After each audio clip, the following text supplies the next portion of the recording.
Welcome to the Trusted Advisor podcast, where you get a deep dive into the world of financial planning with industry leaders who share their stories of winning and learning as they charted their path to success. This podcast is for the curious, those of you that like to dig into the detail. If that sounds like you, get ready to listen and learn.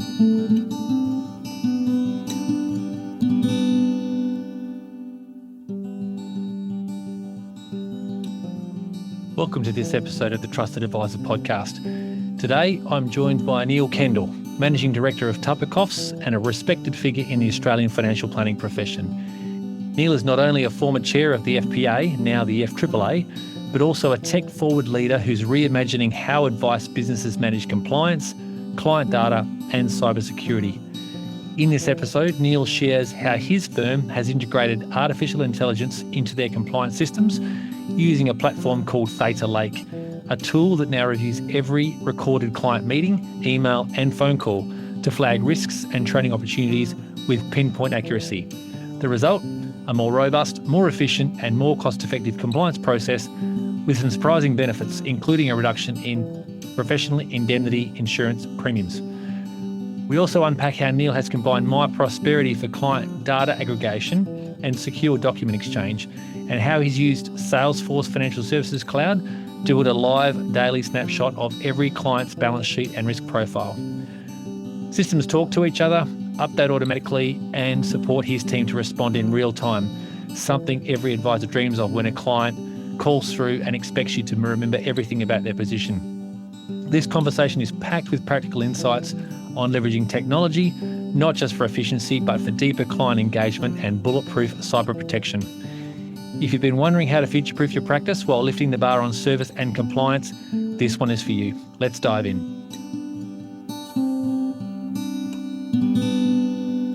Welcome, Neil Kendall, to the Trusted Advisor podcast. Thanks, Rob. Good to be here.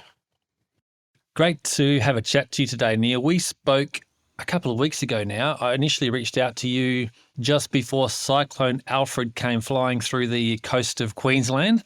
And I said, I saw you comment on a boutique financial planning principles group, which I'm a member of. But I saw you'd posted on that a couple of years back now on a particular technology you were using to effectively use artificial intelligence and automation to better manage the compliance risks within your business. And so I was really curious about that. I parked it into my someday folder, and that someday was a couple of weeks back. And I said, would you mind taking some time, Neil, to share a little bit of what that looks like for you? And when I saw it, I thought, wow, that's super impressive. And then you went on to show me other very impressive things I want to talk about with you today. So the first thing we spoke about was this tool, this technology you're using called Theta Lake, which, as I said there, really is about integrating your compliance processes in a systematic way so that as part of your routine, you're looking for areas of potential concern and training opportunities, I guess, for your team if there are things that are being said or promised that perhaps are a little bit outside of what you would want.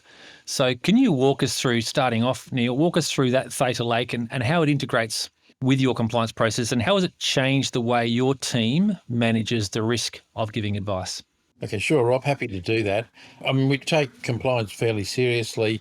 And I guess that's the starting point, is that you've got to have a serious commitment to compliance in your business. So we record all our phone calls, we record all our meetings, but those recordings are large and onerous to work through. So they were a matter of record, but never accessed, never used. And it was very difficult and cumbersome to do that. So we were looking for a solution that would give us an ability to understand what happened in phone calls and meetings without us having to sit down manually and plough through 60 hours worth of meetings every week. Theta Lake were full of big promises. They said that their software could watch our video, understand the Australian accent, because the people we were talking to were in Texas. It would understand the Australian accent. It would identify compliance risks and flag those in a way that we could then manage going forward. That was a pretty bold sort of statement, I thought. But we came to an agreement we'd do a 3-month trial. I wasn't convinced about how they'd go with Australian accents. I've got to say I was gobsmacked with the results and how good they were. So Theta Lake effectively monitors every single meeting we have with a client. whether that meeting be face-to-face, whether it be Zoom, whether it be phone, that's managed. And all our outgoing email is also managed through Theta Lake as well. So all of that goes through this compliance filter. The big change from us was that the traditional compliance methodology, I guess, is to randomly sample, a very small sample, and audit that. And if you have a problem, then you go looking for more. If you don't have a problem, you don't go looking for more. Theta Lake was a different principle, that we're effectively auditing everything. So it's a completely different approach to compliance, auditing everything, looking for exceptions, and leveraging AI to make that possible.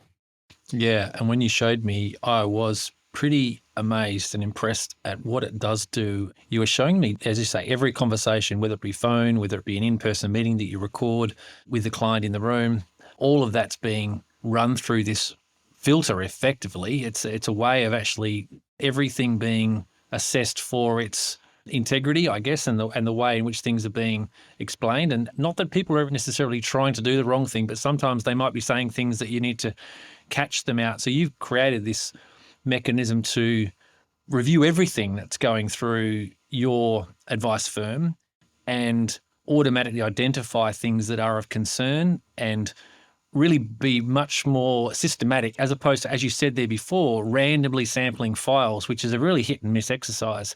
You've got everything covered with this technology, which is just so impressive. Yeah, I think, Rob, one of the challenges with auditing files at all is that potentially an advisor only puts in a file what they want to. If you're auditing a phone call or you're auditing a meeting, you're getting 100% of what actually goes on. You know what you have is an accurate record. You've actually got the original interaction there that you can review. And Theta Lake points you to places where you might want to review. So one of the beauties of the Theta Lake system is it's very adaptable. So when we originally got it, it came with a complete set of US detections, social security numbers, which for us aren't relevant. So they were flexible. We could turn those off. And we said, there's other things here that are relevant for us. And so we've been able to turn those detections on. The keyword filters, we could tell them what keywords we wanted to identify. So the word complaint, the word unhappy, automatic flags if someone says that. We used to have an obscenity filter on that if there was obscene language used, it would flag, but a lot of our clients don't really get on well with Zoom, and so by the time they get on, they're frustrated, and the first couple of comments sometimes trigger the obscenity filter. So we said, we don't need this. It's not giving us any useful hits, and we get that people are frustrated with Zoom. So you can turn them off, you can adapt them for your business.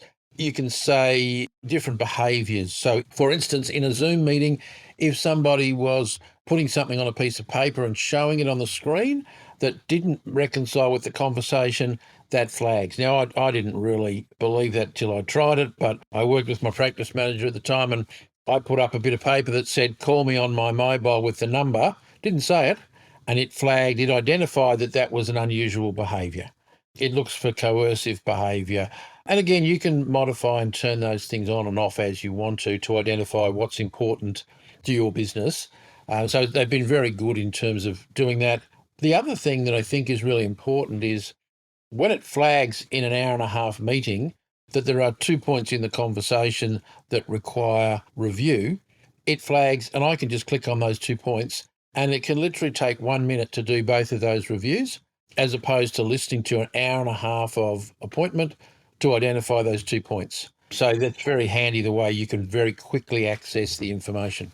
And this is what you showed me, just the ability that it bookmarks those items. So you go straight to those items that it's flagged. You can listen to them. It takes you just say a minute or two, and you've actually then reviewed that entire conversation in about 2 minutes instead of listening back to the whole thing.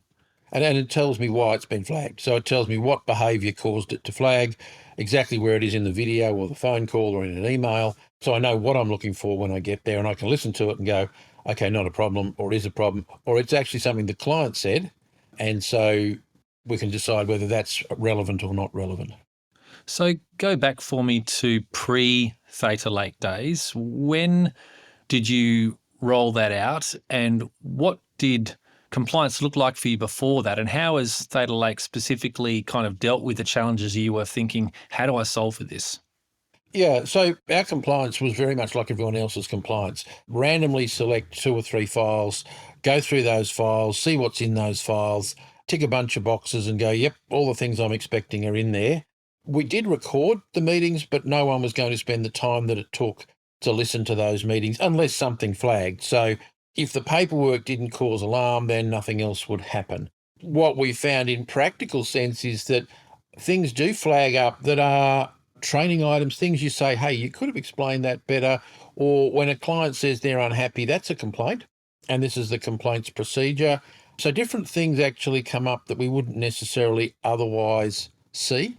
One of the big benefits for us was this was a mechanism to store and sort all of that information. So every meeting we've had for the last 7 years is recorded, and I can search for it by participant, by date, by any of those variables. And as our software use has evolved, we've been able to add in different components. So originally we started off with just Zoom meetings, and it did those. Then we were able to add a Zoom phone, and so it did the phone calls and the meetings.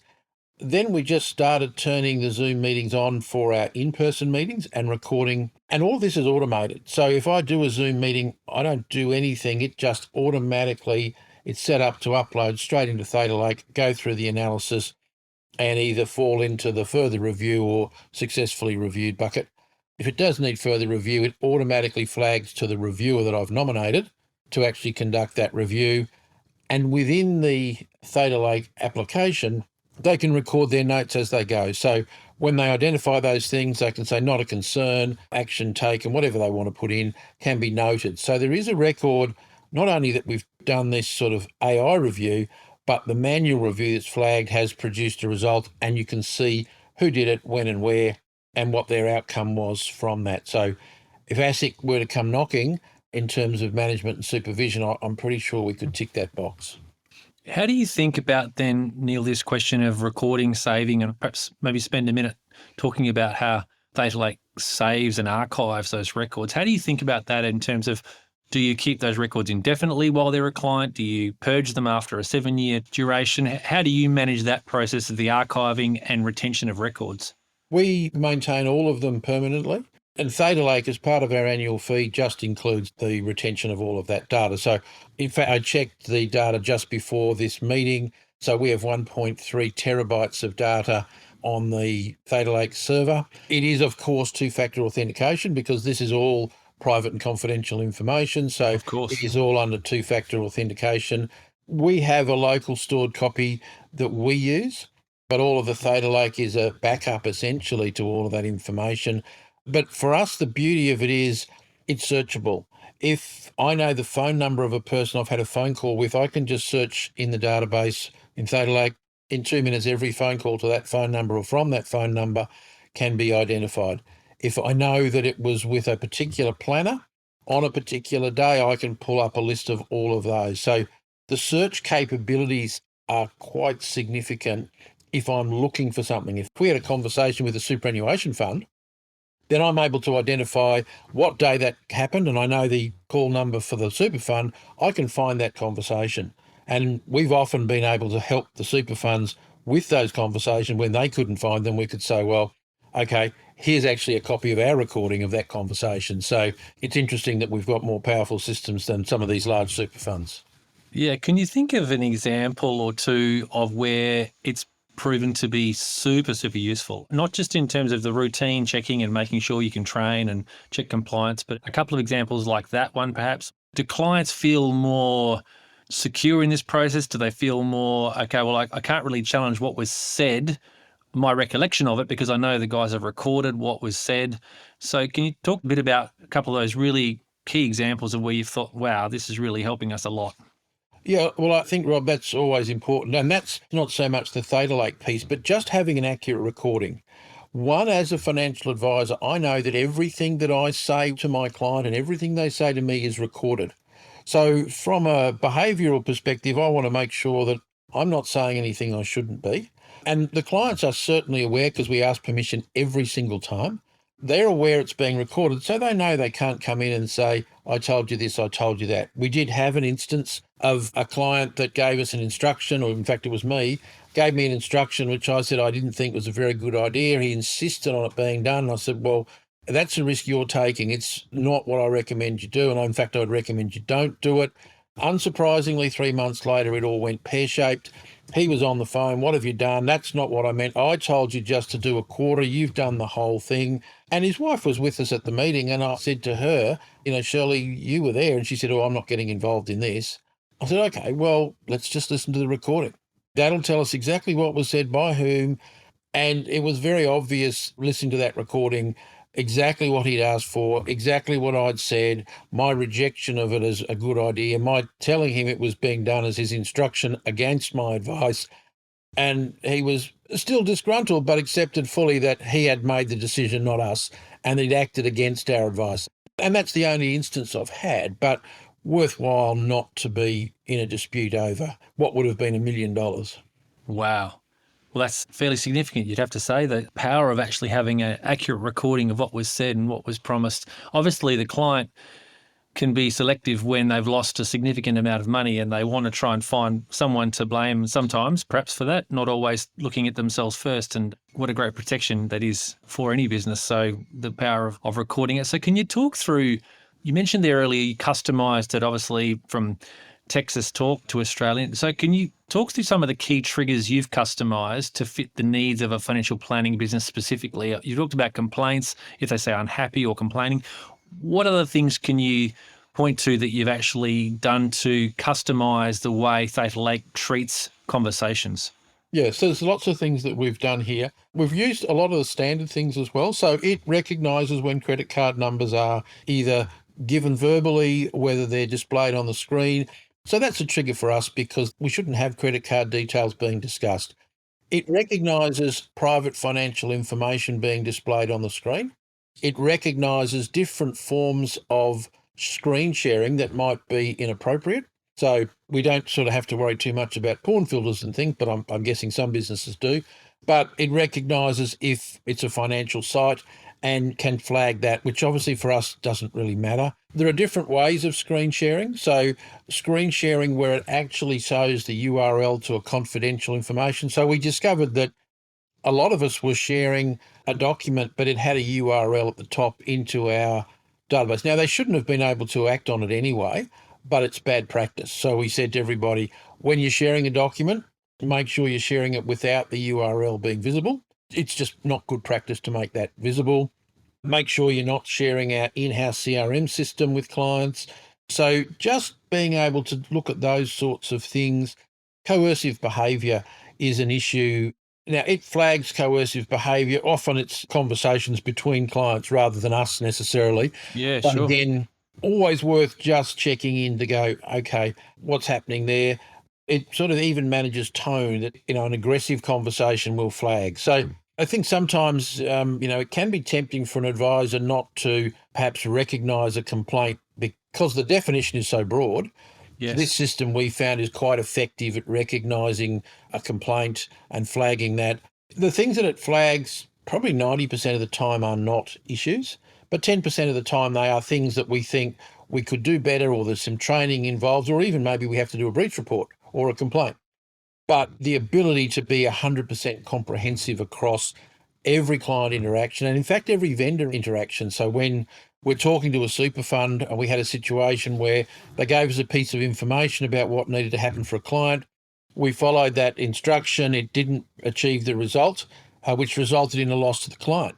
We were able to go back to the super fund and say to them, this is the conversation we had with you. Here's the recording. Here's all the information we were given. We followed the instruction. We were given the wrong information. So the client needs to be compensated, but not by us, by you. And so we had that whole recording because we knew when we'd had the phone call with the super fund, we were able to supply them with the copy of the recording that they mysteriously couldn't locate when questioned.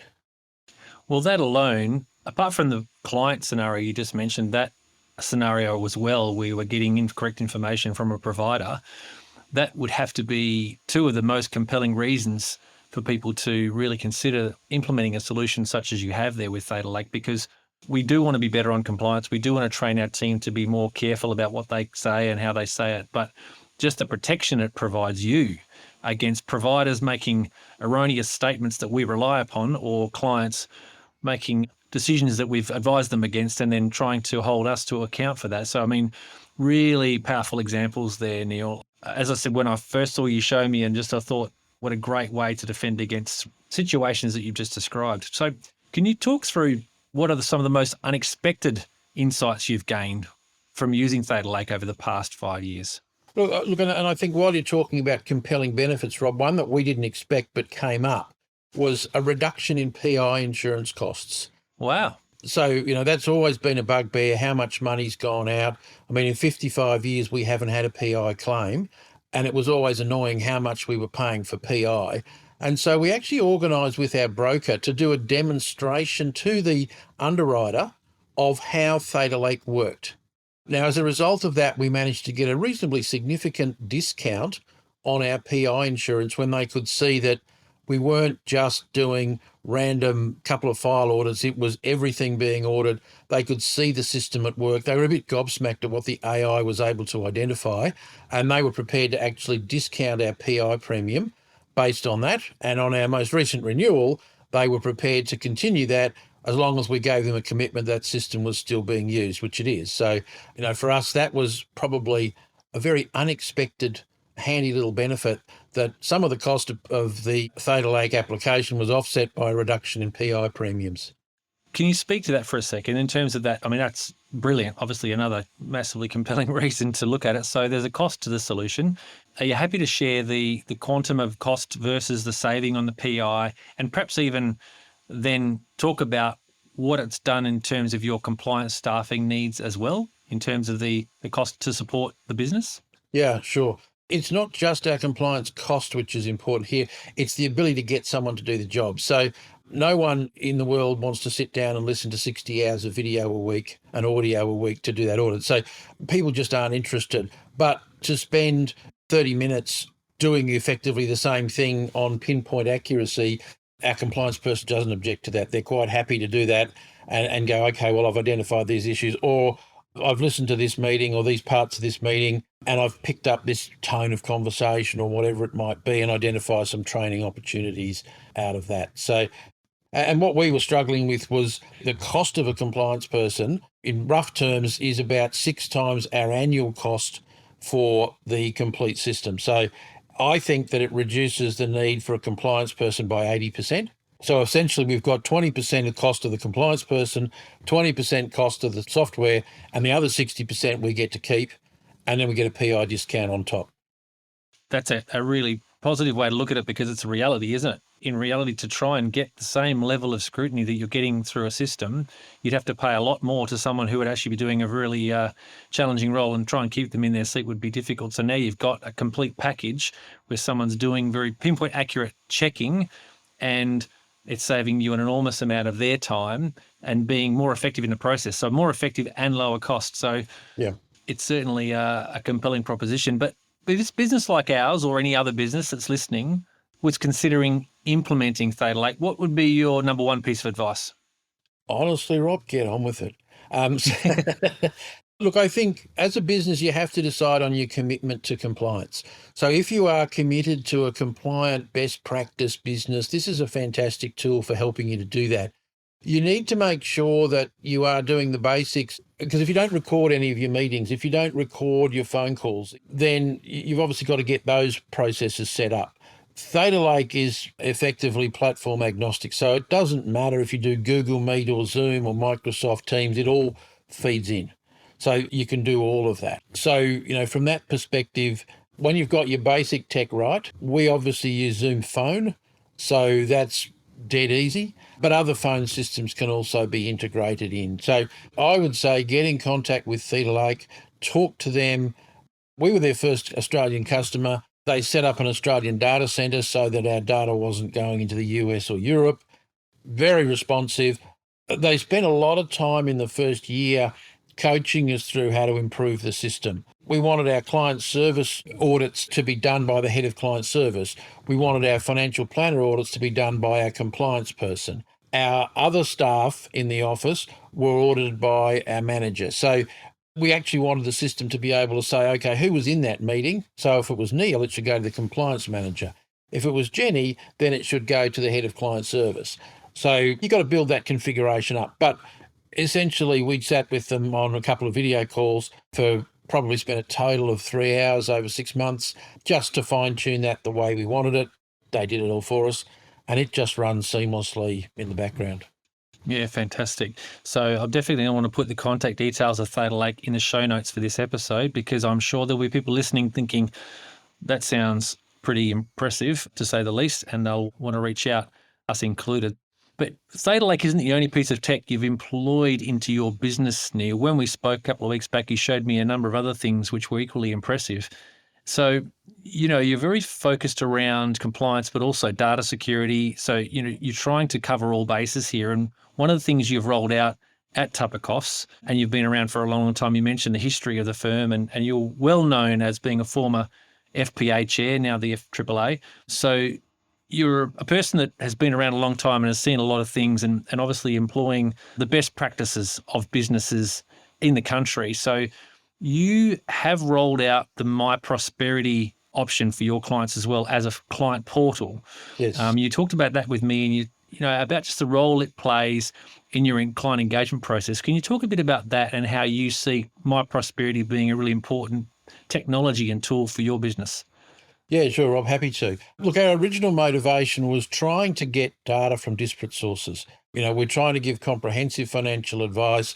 We want information from investment platforms, from brokers, from banks, trying to get all that information, and every client comes with their own set of these things, and acting in their best interests, we still end up dealing with 4, 5, 6 different investment platforms. So we needed a system that would capture that data so that we would understand a client's position. We provide a fairly bespoke service. Clients expect to ring up and just launch into their conversation without any background. They expect me to have at my fingertips their super fund, the current balance, their bank account balances, their level of debt, where they live, their investment property values, and that's time consuming to manually update. So we were spending a lot of time preparing for meetings, effectively collating this information manually and preparing it.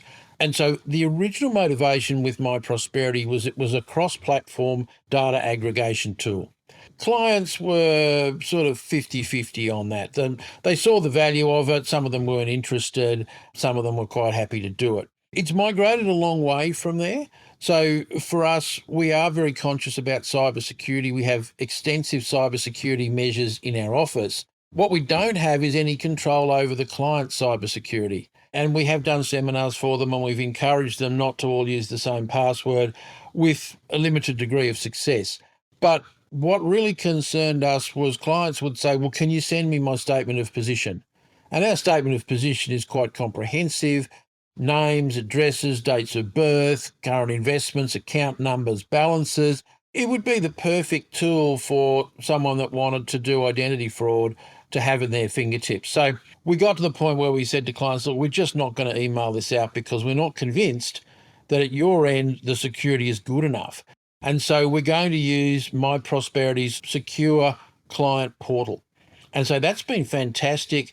The only benefit of a hack like Medicare or the super funds recently is there is an increased level of consumer awareness about cybersecurity. So we have the portal now for any confidential information that goes between us and the client goes through that portal. It must have two-factor authentication on it. So we've now got clients taking reasonable steps to protect the data at their end, whereas previously it was a username and a password.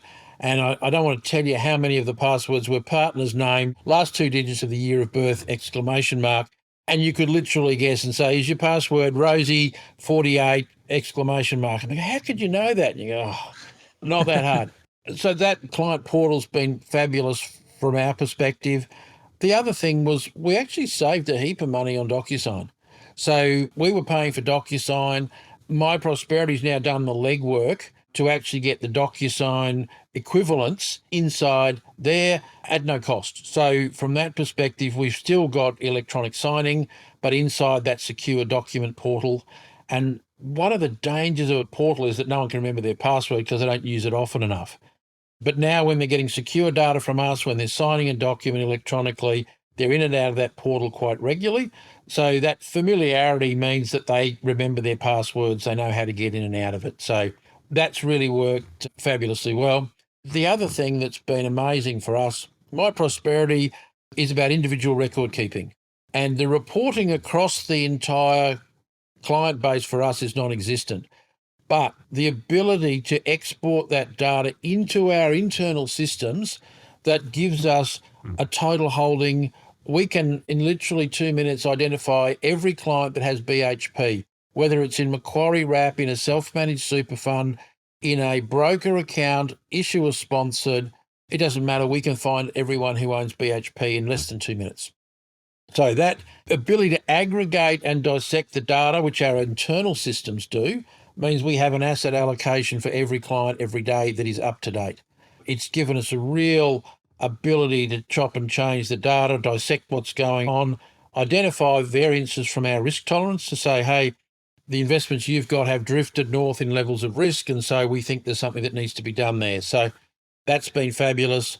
And our internal systems will also run min-max across accounts that we set up. So if I want to make sure that a cash management account always has $10,000, every day it's checked. And if it's not $10,000, if it's not at whatever level I set, minimum or maximum, then essentially I'll get a reminder to say, you need to have a look at this because it's outside the tolerance that you've set.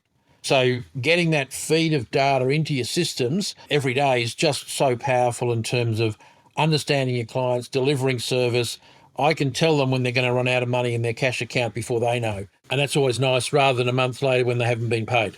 Yeah, I want to come to that because you showed me what you're doing there with Salesforce Financial Services Cloud, and I'll ask you that question in a second. But I just want to spend another second here on MyProsperity. So you are using it for data aggregation. So you have a full balance sheet from the clients automatically data fed, including platform data feeds, because normally people would be piping that through their financial planning software and then getting it from there. But you're getting them directly from platforms, all bar Asgard, I think, was the only one you said to me that you don't get direct from Asgard through MyProsperity. But by and large, they're coming direct from platforms. So that's a massive win. You're getting no bills around DocuSign anymore because you're now dealing with that through MyProsperity in the portal. Yep. And you've got that secure environment for clients to transfer information. Now, I want to spend a second on that because you said something when I spoke to you, which I felt was a really good way to sum up this concept that clients have about better data security. So role play here with me for a second, Neil. I'm a client. You've said MyProsperity, I'm going to use this for you because I want to protect you.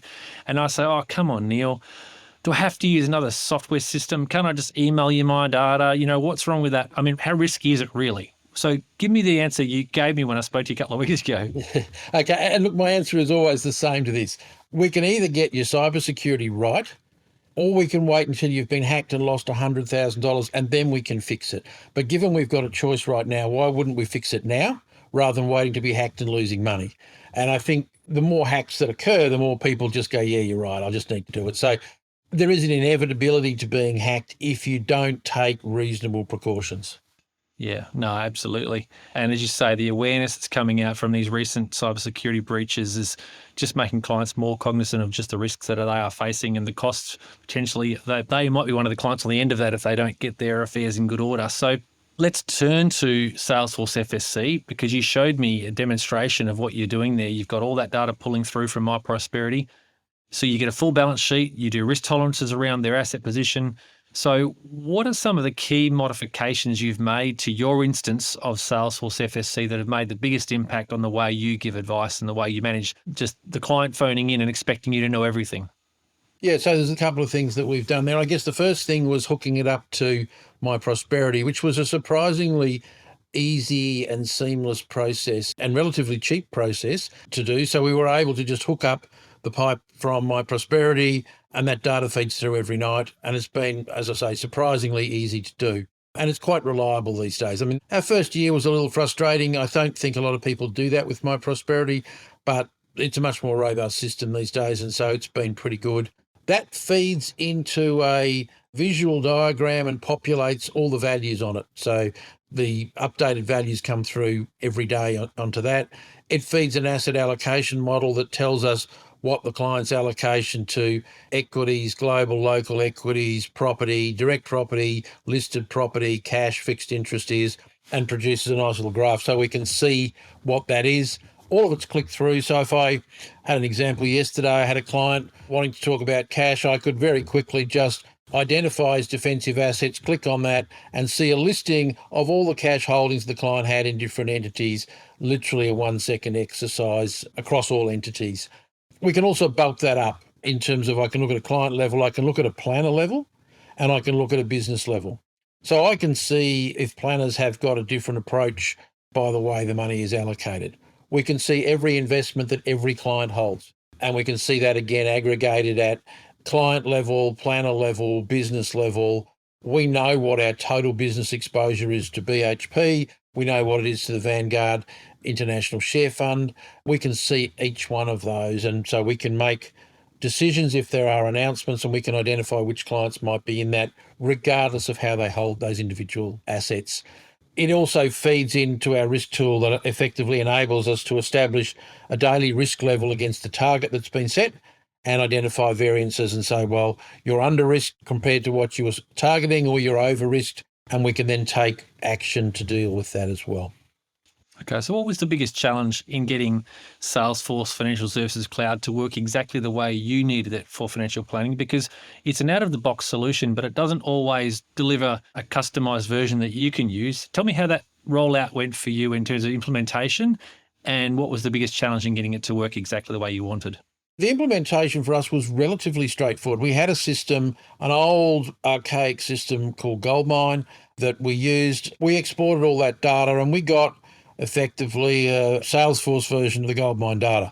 The thing for us was expanding our horizon and going, well, what else could we be doing? Because it was literally a record-keeping system. There was no interactivity. There was no ability to manage and manipulate data. So it was about having a vision of what we wanted. And we have a Salesforce partner who we will work with to say, hey, we'd like to be able to see a client's asset allocation visually. We'd like a traffic light on our dashboard that tells us when a client's identity document is about to expire. We'd like a warning if their fee is unpaid, so we can have a conversation with them about that. We'd like to be able to have a link on that page where we can just click on the link and the identity document will be produced and I can see it live. Whatever we thought of, they could deliver. And that's an ongoing process that we go, hey, we'd like to be able to do this. How could we do that? And they will come up with solutions as to how we can do any particular task. Whatever we think of, they've been able to come up with a solution to. Yeah, it's great, isn't it? If you've got a wish list that as you think of things, you've got someone that can help you execute on it, and everything you've asked for, they've been able to deliver. And that's just a gift, because most people get very limited use out of their software often because they just don't have the means to get the best out of it. It's got more capability than what people are using, and you've got a partner that you're working with to really drive great efficiency and capability through your software. Yeah. No, we've been very pleased. I mean, we had these visual documents that get produced each day. We said to them, hey, we'd love to have an end-of-month copy of those for every month. And they've automated a system that literally produces a PDF copy, puts it into the client's folder, and we've got a record of every end-of-month position for a client. So if we have an issue about something that happened 3 years ago, we can go back and actually see visually their position every month and identify where an issue might have occurred. So it's a great tool for that sort of thing as well. And all of it literally limited by your imagination. For sure. So in terms of technology, Salesforce is your primary CRM. MyProsperity is a data aggregation and client portal system for you. Yep. Theta Lake is there monitoring traffic in and out, every conversation to check on compliance. But you also still use Xplan. And can you share with me a little bit, where does one system end and the other begin in your workflow between Xplan and Salesforce? Yeah, look, it's a great question, Rob. Look, I'm on a mission to reduce the amount of technology vendors in our business, because every vendor that you attach in is a weak point. If that attachment or linkage is a weak point. We use Xplan to write financial plans, SOAs.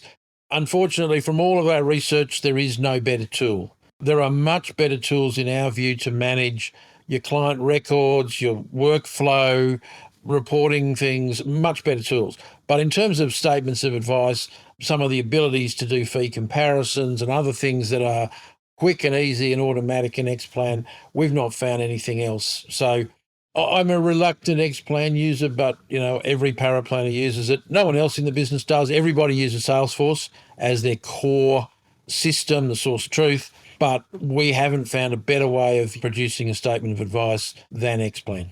Okay, so Wealth Solver for product comparisons, fee comparisons, use Xtools Plus for cash flow modeling, scenario analysis, and IPS for data feeds, or are you sort of not really using IPS much anymore? We do use IPS, but to a limited extent. Most of that we do in Salesforce now.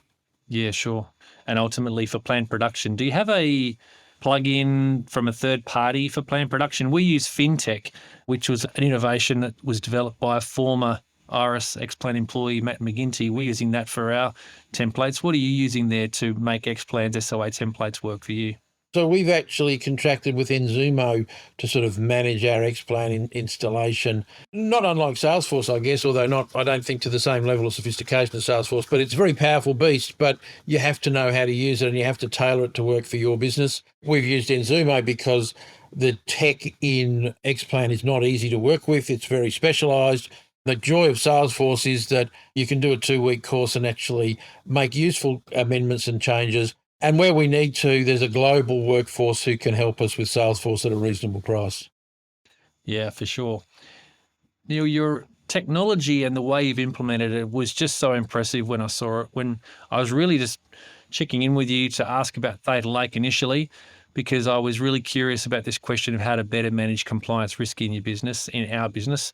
That was just amazing to witness. And then you demonstrated how you've got MyProsperity working and how it brings in that client full position, that balance sheet position into Salesforce. It really did inspire me to think there's more we can do for our business. And so I couldn't help but want to have this conversation with you and just share with our listeners a little bit more of what's possible, because it's an example of what's available there if you can just dig in and find the right tools to work together to give you a better way of communicating with clients. And as you said there during our chat, when a client rings, they expect you to know instantly everything about their situation. And every advisor that sits there in front of clients can relate to that scenario where the phone rings and they say, "Hey, Neil," and they start to rattle off all these things and they expect you to remember everything that was said in the last conversation, their whole balance sheet position. You've got as close as anyone I've seen to that position where you can instantly get that. Is there anything else you want to share about how that's all come together to make you a far more efficient and effective business? Look, I think, Rob, the big thing that we haven't talked about is cybersecurity. And I think that's an important part. When you have all this data on your systems, we decided that we were not an IT business. And so we don't have servers sort of managed by a local guy down the street. We're using global players to store data. We have 2-factor authentication on everything. We have password management with enforced standards. We monitor passwords for reuse, for weak passwords. We take it pretty seriously. We have 2-factor authentication just to log onto your computer, but we also have it set up so that only our computers can log into our data sources. So, I think that's still underrated by planners. For me, the number one risk to our business is a cyber breach. That's enough to put you out of business when you have to tell every client that their personal, private, financial information is public. You're not going to come back out of that with a good feeling. You're not probably going to come back from that with most of your clients. So you really need to make sure that that is super robust. The other stuff behind it, well, you can do lots once you've got it in there, but I do think that's something that people are still not serious enough about, is the information we hold, the personal information. Wills are an incredibly personal document. Financial information, all that sort of stuff. Having that stolen would be, I think, for most businesses, the end of them. Some of the global businesses survive, but with their reputation in tatters. So I think that's something, whilst we haven't discussed it here today, and unfortunately we don't discuss exactly how we do it because that'd be giving away the game. And we don't want anyone to know how our cybersecurity is structured so that they don't have an opportunity to penetrate it. But it is something that people really need to focus on as financial planners. Yeah, and perhaps we'll finish there by me saying that I actually captured verbatim the things you said when we spoke about that a couple of weeks back. And I'm going to repeat it back to you because I thought it was so good. I shared it with my entire team. There'll be nothing in here that you won't agree with because you came out of your mouth a few weeks back. It said, when talking to a client and they are, "Oh, come on, Neil, really? Do I have to use this MyProsperity system? Can't I just email you? And you said, we're not going to email out this amount of sensitive personal information to your unsecured email address. My email's secure. I've got two-factor authentication, and it's only available from certified devices. But I'm guessing that your email at home doesn't have two-factor authentication. It can be accessed anywhere in the world by anybody that's got your username and password, and that you've used that password in more than just your email. I've got your name, your date of birth, I've got your address and your account number and the current balance. I can convince pretty much any institution that I'm you with that information. You know, you don't want that in the wrong hands, so we're going to use the client portal. But I'm happy to email it to you if you like. Yeah. And sort of, I thought that was so brilliant. I captured it, thought I've got to share with my team. That really just hits the nail on the head. And the client's response was, okay, that's fine. We'll use the client portal. Well, I mean, nobody takes it seriously. It's an old saying from where I used to work. Nobody takes you seriously till there's a body on the tarmac. And I think until there's a hack, it's all just theoretical. And, you know, we've had clients who've been hacked. And once they've been hacked, there's nothing they won't do to secure their defences. So they've got to suddenly realise it's real. But I think as a business, we have to realise we are very rich pickings. We are a concentration of high wealth people, and sometimes in a low secure IT environment, that's a hacker's delight. So we really have to make sure that we're not the easy target.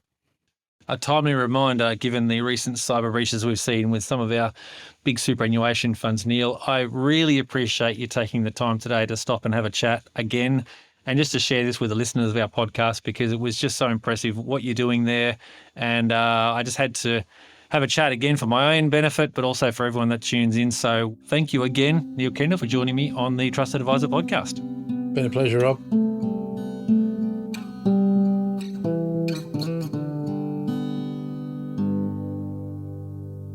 Thanks for tuning into the Trusted Advisor.